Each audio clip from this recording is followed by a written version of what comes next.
Dear students, greetings. Today we are going to talk about 5-phase methodology used to guide business process engineering techniques to analyze cause and effect of problems and problem-solving approaches. We will uncover each phase from defining objectives to continuous improvement, providing insights into how these steps collectively contribute to enhanced process redesign, technology integration, and organizational change management. Let's start. So, there are key steps of business process engineering. In this pursuit of organizational excellence, you are achieving your goals easily, but the way you meet your goals could be the problem. While business processes are crucial for achieving goals, they may not be as efficient as desired. As your business expands, it becomes tougher to make changes to the way things work due to habits and investments in old methods. However, it is crucial to understand that you can't enhance processes without making changes. Re-engineering processes requires careful consideration as experiments and mistakes can lead to confusion. To avoid such confusion, the 5-phase methodology of business process engineering focuses on the redesign and optimization of business processes to achieve significant improvements in performance, efficiency, and effectiveness. So let's break down each of the steps. Define business processes. The first step in the 5-phase methodology of business process engineering is known as defining business processes. This step involves mapping the current state of various elements within the business, including work activities, workflows, roles, and reporting relationships, supporting technology, and business rules. The white paper, 10 Peerless Misconceptions of Censuring Current State Mapping and Analysis, highlights the fundamental question, what are you currently doing? This question serves as a key to unlocking the door to engaging in current stage mapping and analysis. By defining business processes, you will be able to understand the sequence of business activities, again, the workflows, determine where these activities are performed functionally, identify the individuals responsible for performing the activities, and explore how these activities align with associated policies and procedures. Starting with the question helps you look deeper into your organization and make smart business decisions for your next step. So, next is analyze business processes. The second step is to analyze business processes. In this phase, the focus is on identifying gaps, root causes, and strategic disconnects to improve organizational effectiveness and operational efficiency. Think about activities that, if given the chance, you would stop doing by changing business policies, procedures, or supporting information technology. Many organizations have tasks that use up a lot of time and effort but don't add much value for the businesses or the customer. These tasks might be carried out because they are often legacy in nature or as a reaction to past incidents. Sometimes they result from outdated policies that are no longer necessary. The important message here is that this step encourages a critical evaluation of current practices and aims to streamline processes by getting rid of unnecessary tasks that do not contribute significantly to organizational goals. Identify and analyze improvement opportunities. The third step in the methodology is named as identify and analyze improvement opportunities. In this step, We look for opportunities to make things better by recognizing and analyzing areas where there are gaps and root causes. This step goes beyond fixing current issues. It involves spotting opportunities for positive changes that may not be directly linked to the current state of processes. In this phase, the aim is to identify strategic transformational opportunities that could lead to significant improvements. Think about what you would enhance if you had the freedom to change business policies, procedures, processes, or supporting information technology. It is a moment to challenge both stakeholders and business analysts to dig deeper and find ways to improve existing work activities. This involves asking questions like, how can we adjust policies or procedures to make the processes better? What changes can be done and can we make from as an informational technology perspective to improve the processes? Such questions encourage a forward-thinking approach to identify not just immediate fixes, but also long-term strategic enhancements for the betterment of the organization. The fourth step is to design future state processes. Many business leaders know what they should be doing to add value and make things work better. They want to make these changes, but often they can't. It could be because they lack the right tools or equipment, or they're held back by old policies, procedures, and technology. In this step, we pick the improvement opportunities that will have the biggest impact on making the organization more effective and efficient. It's crucial to choose opportunities that the organization can realistically implement with the available budget, time, and talent during the project timeframe. The goal is to create a plan that shows how things will work in the future with these chosen improvements. It's also important to note the relationship between the current as-is state and the future to-be state. At any given time, there is only one current as-is state, but there can be many future states. This is because improvement opportunities aren't all put in place at once. Typically, smaller changes like adjustments to business policies, rules, procedures, and workflow organizations are made early on. These changes might not involve a lot of technology. On the other hand, bigger changes that need new software or advanced technology are usually implemented later. The timing depends on how these changes relate to each other and when the necessary tools or features become available. The vision for the future and the design that comes from it involve gathering information from various sources, including understanding how things currently work. This process uses critical thinking, which means carefully considering what we know, our experiences, and our judgment to find opportunities and options for how things can be better in the future. Develop future state changes. The fifth step is methodology is develop future state changes. This step is often overlooked but is crucial in ensuring the success of business process reengineering initiatives. Here is where we turn the identified opportunities into action.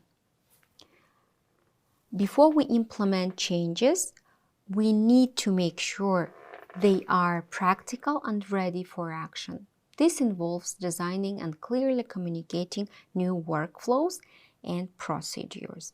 When it comes to changes that include technology or software, this is phase where we create and test new or improved functionality to make sure they function as intended. Importantly, changes and opportunities cannot be implemented until they are fully operationalized.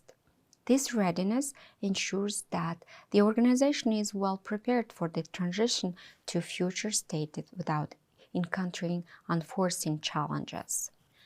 Implement future state changes. The sixth step in the methodology known as implementing future state changes involves putting the planned improvements into action.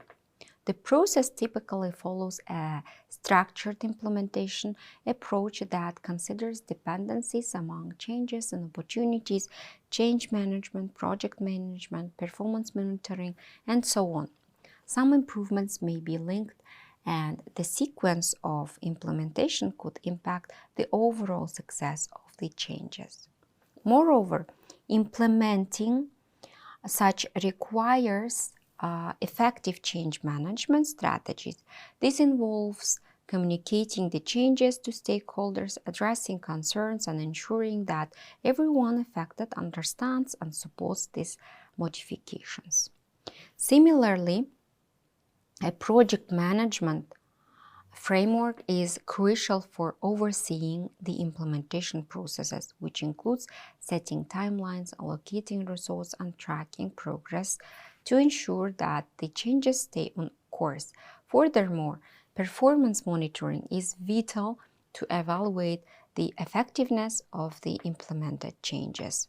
This involves assessing whether the desired outcomes are being achieved and, if not, making adjustments as needed. Thanks to these strategies of change management, project management, and continuous monitoring, we will ensure a well-coordination and adaptable approach to realizing the envisioned future state changes. Now, let's discuss problem solving. Problem solving in business process engineering involves a systematic approach to identify, analyze, and resolve challenges within business processes to enhance efficiency, effectiveness, and overall performance. Recognizing problems and root causes within existing business processes is the starting point. There are several concepts related to strategic problem solving, like Kaizen, meaning continual improvement, and the A3 method. Kaizen. Kaizen is a methodology rooted in the pursuit of structured continual improvement. It's a goal that introduces incremental and continuous enhancements, fostering improvements in productivity, reducing defects, increasing profits, and ultimately guiding your organization towards the pathway to success. There are 5 major stages, such as define, measure, analyze, improve, and control. The initial step in the Kaizen method involves defining the problem statement. This means creating a shared understanding of the problem among everyone involved. The more precisely the problem is defined, the easier it becomes to address. Moving further, the second stage of the Kaizen method, which involves measuring data and gathering facts, with a particular emphasis on validating the measurements. The essence of this step is to move from subjective observations to objective measurements.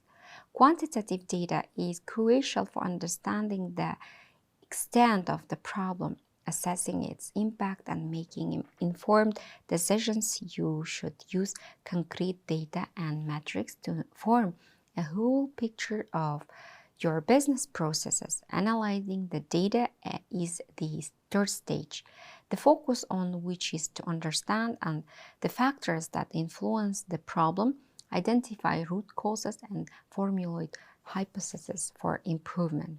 This step entails a comprehensive examination of the data to identify various factors and root causes influencing the problem at hand. Establishing influence factors provides a broader context for understanding the problem based on the analyzed hypotheses and that are formulated.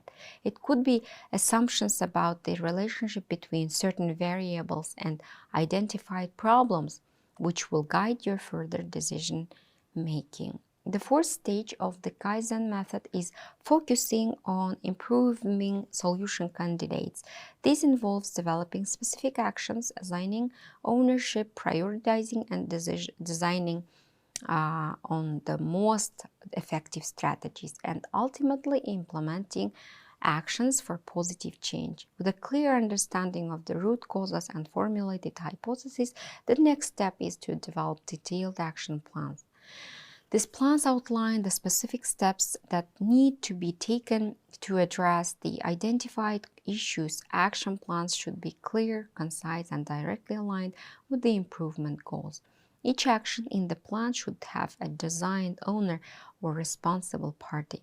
Assigning ownership ensures accountability and a clear line of responsibility for the successful implementation of the actions. Important to note that not all actions may be equally urgent or impactful. You should prioritize and decide based on available resources, timelines, and expected impact of your solution. And of course, according to the step, you should implement and execute actions in your organization.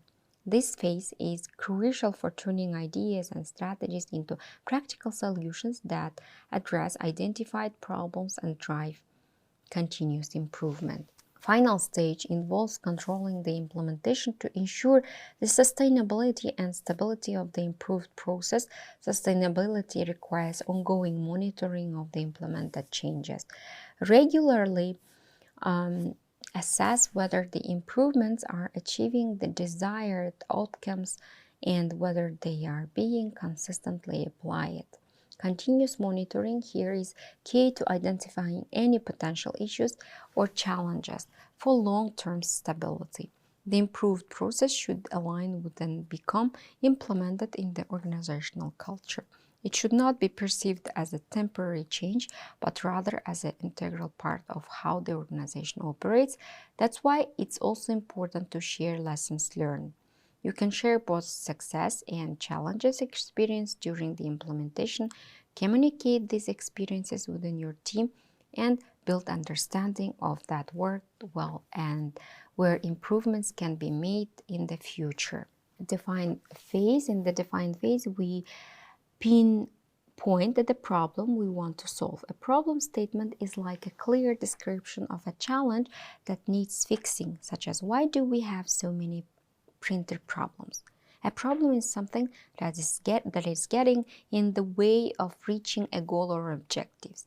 It's an issue or obstacle that needs to be resolved and clearly stated. Before we move forward, it's important to make sure that all stakeholders agree on the problem statement. This ensures that we're all on the same page and working toward a common goal. Measure. In the measure phase, we start by defining and collecting data related to the identified problem. This involves gathering information that can help us understand the extent and nature of the problem. We also need to ensure that the data we collect is accurate and relevant to the problem. To do this, we need to verify that the data aligns with the problem statement we established in the define phase.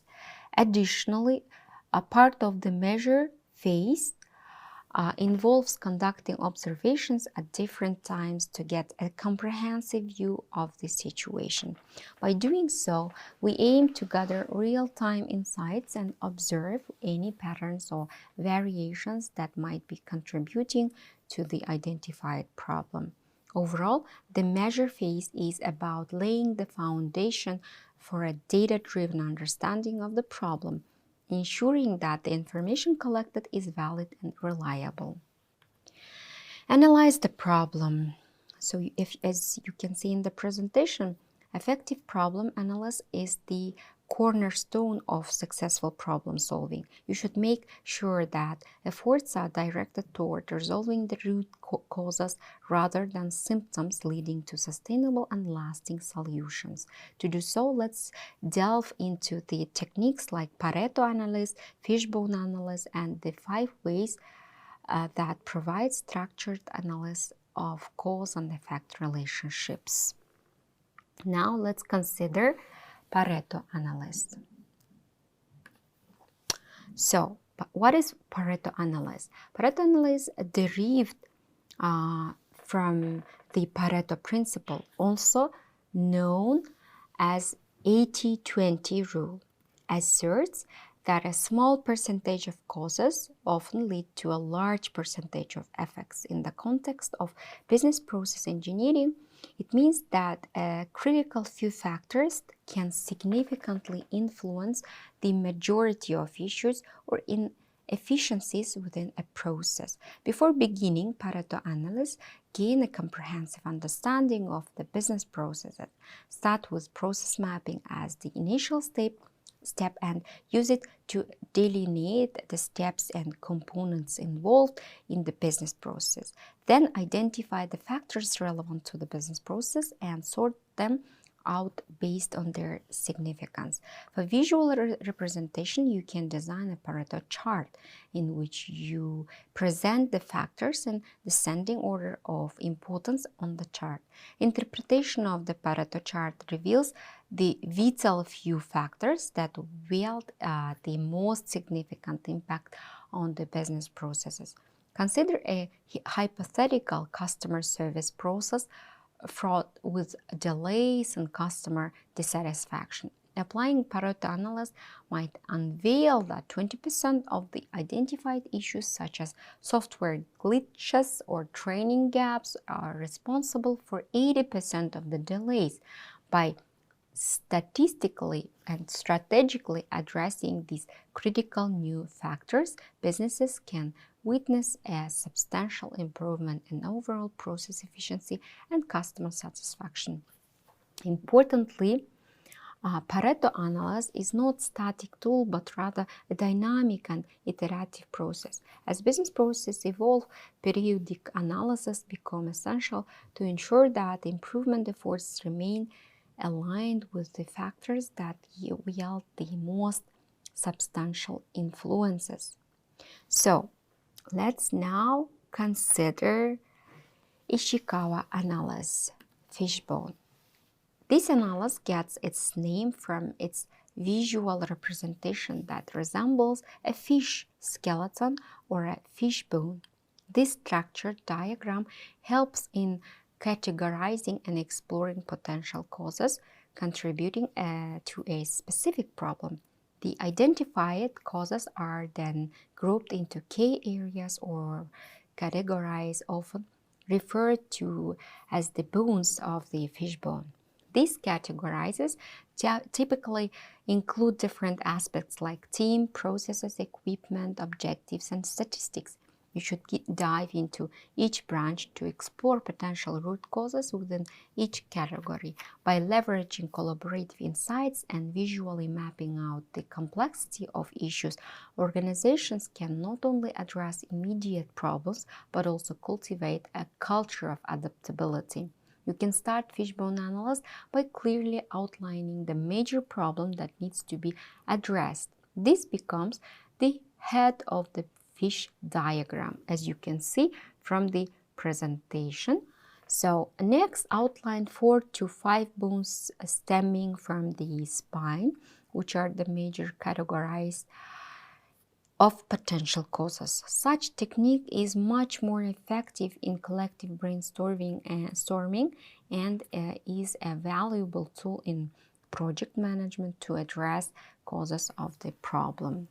So now let's consider the 5 ways. Our next technique for identifying root causes is the 5 whys method by asking the simple question why. The process commences by asking the question why. Why is the issue occurring? This prompts an initial response that identifies a potential cause. However, the cause is often a surface level explanation. Now comes the crucial part. Instead of stopping at the initial cause, we ask why again, digging deeper into the response obtained. This iterative process is repeated, asking why 5 times or until a clear understanding of root cause is achieved. By repeatedly asking why and delving deeper, we aim to get the root cause, which once addressed can lead to more sustainable and effective solutions. Now consider a scenario where the database is read-only. By answering the why question, we can indicate that there is an issue with the system's ability to function optimally. As we continue asking more and more, the answer points to data volume overloads, infrastructure scalability, potential budget constraints, and lack of database upgrades. You could look at the different scenarios and ask the same question, like why, to explore at the root causes of organizational challenges. The night run did not complete. Why? The standby service operator did not respond to the alert. Why? The restructuring, the service management team caused a lot of demotivation with the service operations. Why? Their concerns were not addressed. The restructuring never landed. Why? So now we have to consider visibility to problem solving. Let's see this in the presentation. We delve deeper into the A3 problem-solving method and understand its significance in providing visibility to the problem-solving processes. The A3 method derives its name from the traditional size of paper A3, which is commonly used for this problem-solving approach. Initially rooted in the Toyota production system, it has gained widespread adoption across various industries. This method aligns with the DMAIC, Define, Measure, Analyze, Improve, Control steps, structured problem-solving framework. The key characteristics of the A3 method is visual representation of the entire problem-solving process on a single sheet of A3 size paper. This constraint ensures that teams focus only on the essentials, preventing information overload and fostering clarity. In A3 method, we should understand what exactly is the problem. In this initial step, the team defines the problem with the precision. This involves a clear and concise articulation of the issues at hand, ensuring a shared understanding among team members. Next, in the background stage, by asking how, why did you decide on this problem, you can analyze the context of the problem itself. Teams provide background information on why the identified problem is significant or how it was prioritized. The step adds depth to the problem statement. Moving further, evaluate the current conditions supported by collected and analyzed data.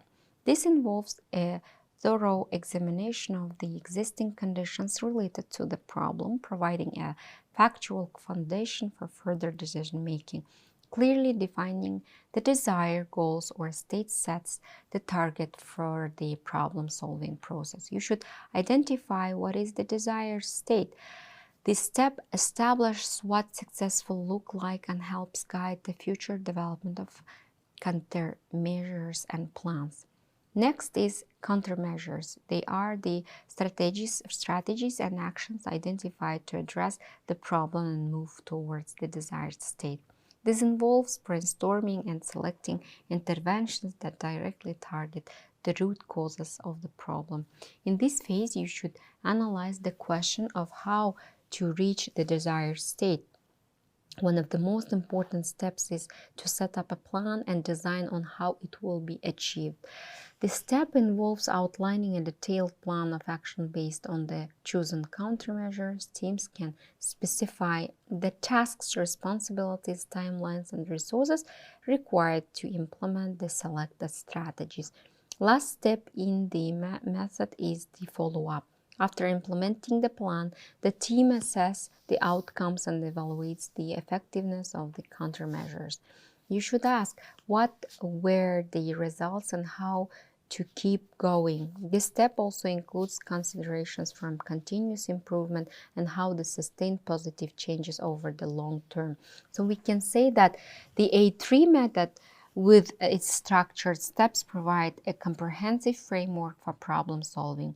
It ensures that teams not only understand the problem thoroughly, but also develop and implement effective solutions while maintaining a focus on the continuous improvement. The simplicity of the A3 format with its single sheet constraint encourages clarity and facilitates collaborative problem solving within organization. So, conclusion. In this lecture, guys, we learned about different types of methodologies and problem-solving approach that guide BPE. Its iterative nature acknowledges that improvement is not a time event but an ongoing process. It encourages organizations to adapt, innovate, and continually reassess their processes to meet the demands of a changing business landscape. Whether it be 5-step methodology, Kaizen, or A3 approach, all of them present a comprehensive toolkit for organizations to navigate the complexities of modern business. Improving business processes engineering involves not just implementing these methodologies, but fostering a culture that values continuous improvement. Thank you for watching this lecture and see you in our next lecture. Goodbye.